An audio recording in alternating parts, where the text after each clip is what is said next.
There's so many beautiful venue options out there. Some in the middle of the city and some in the middle of nowhere. Both equally as beautiful and both with pros and cons. Let's talk about it. Okay. Let's discuss. Why are you whispering? Not really sure. You know what else city versus rural reminds me of?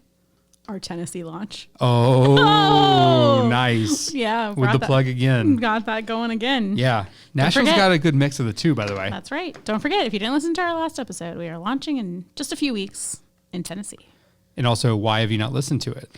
Also, that's a bigger question. Yeah. Go back and listen. What's going on? Are you okay? All episodes should be listened to. Are you okay? You've missed out on some seriously good advice. Content. Yeah, on locations. That's right. That's right. All right, so let's get into it. City versus rural, pros and cons. Cool. All right, so let's first talk about travel accommodations. So, what are the pros and the cons if you're having a city wedding versus a rural wedding? So we'll start with city first. So what are the pros of having a city wedding?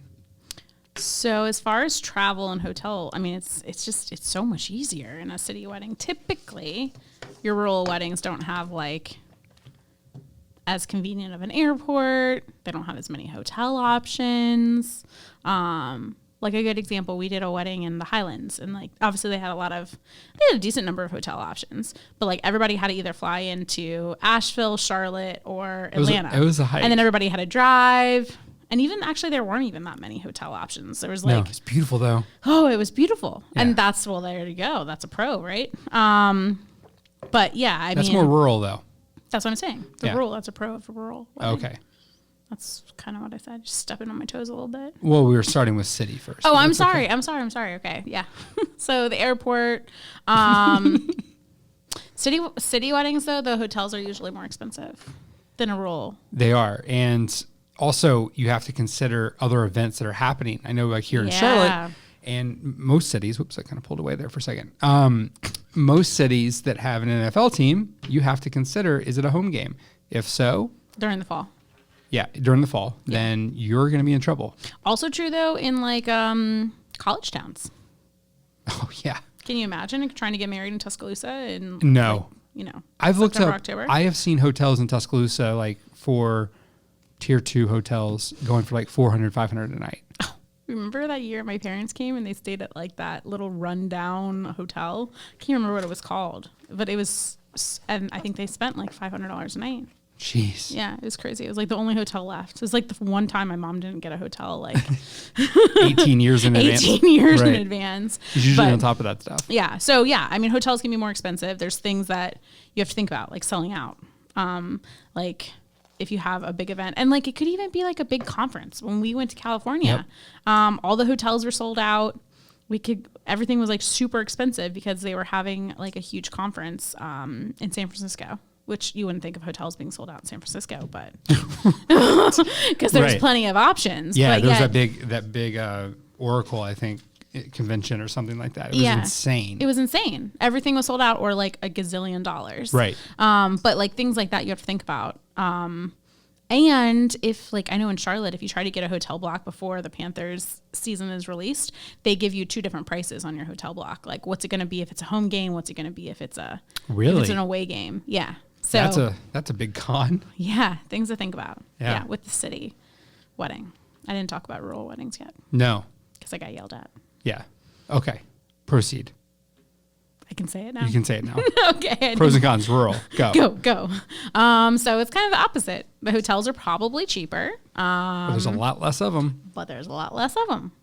So you're going to have limited options. You're also not going to have it depends how picky you are on your hotels. You might only have a Hilton or a Marriott. You're probably not going to have a Ritz-Carlton if you're a luxury traveler. And your guests usually like to use points. Yeah. So you might have less options for your guests and less flexibility for them, and just more travel. So they might need to rent a car. The airport's going to be. Yeah, that just happened. Yeah. Okay. I told you that you weren't going to sit like that the whole time. Sorry, guys. That was rough. Anyways, so back to rural weddings. But out of town guests. will probably have to rent a car. Yep.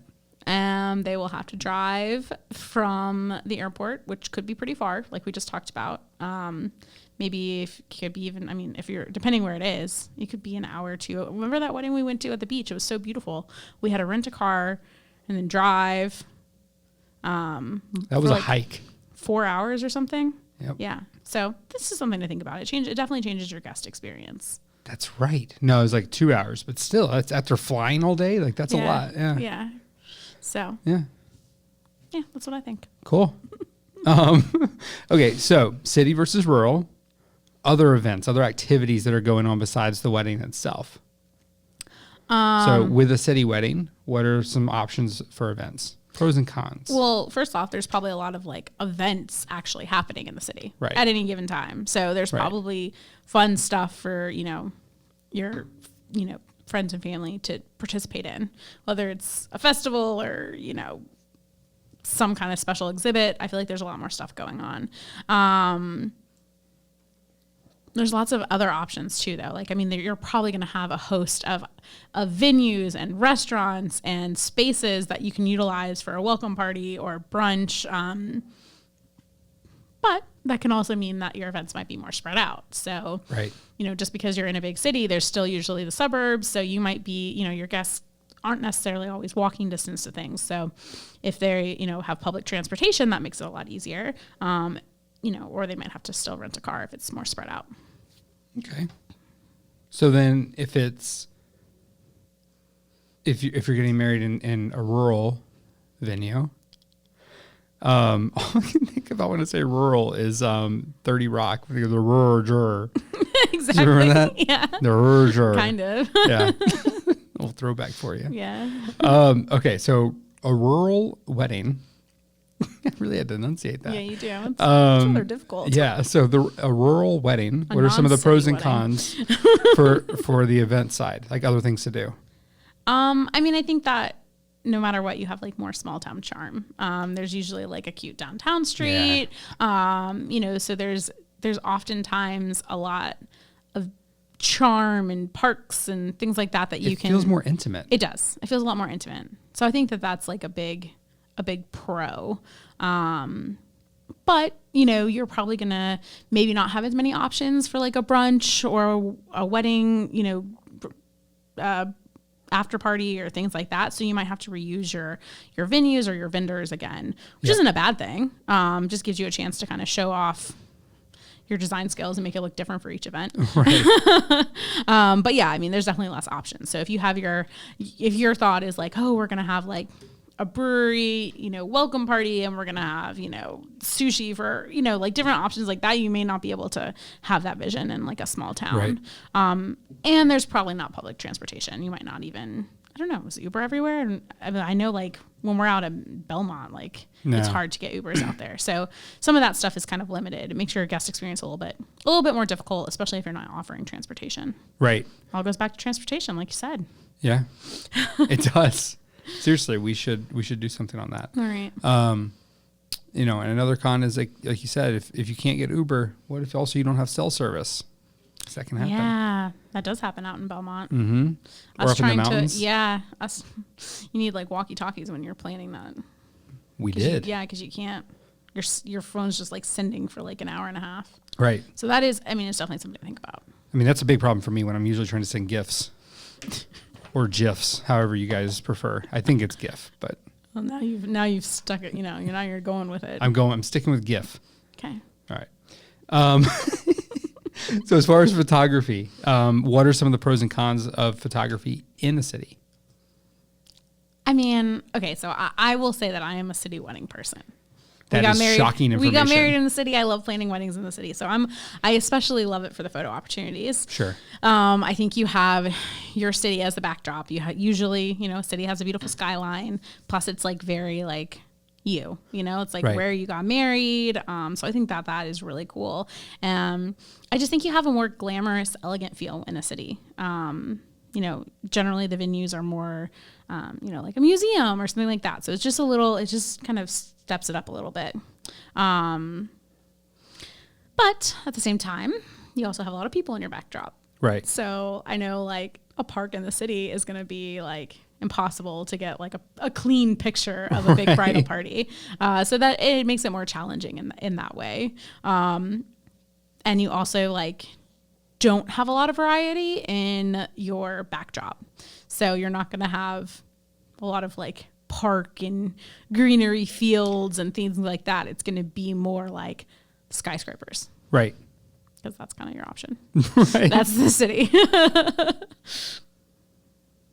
I mean, me personally, I like the city. Yeah. I mean, it's just in general, like there's an energy to it. Yeah. It's fun. It's more exciting. It's different. For me. Yeah. But not for everybody. But not for everybody. Yeah. There's no wrong answer to this question. No, it's what. And you probably know like how you feel. Like you're probably attracted to one version of the other. Yeah. Don't you think? Yeah, for sure. Yeah. But I mean, there's so many beautiful options out there. Yeah, you can't go wrong. Even if you're a small town person, but you fall in love with a venue in the city, like it may not be big city dreams. Exactly. But it might not be like it might not be exactly what you thought, but you might fall in love with it and be like, okay, yeah, this is great. And so it has other pros and cons. You can't go wrong. Okay. So with a rural wedding, what are the pros and cons of the photo ops there? Definitely get more of that like rustic natural feel, which is beautiful. In photos, you have like that natural light, you have more natural spaces. That's what I was going to say. So I think the photos sometimes actually end up looking better.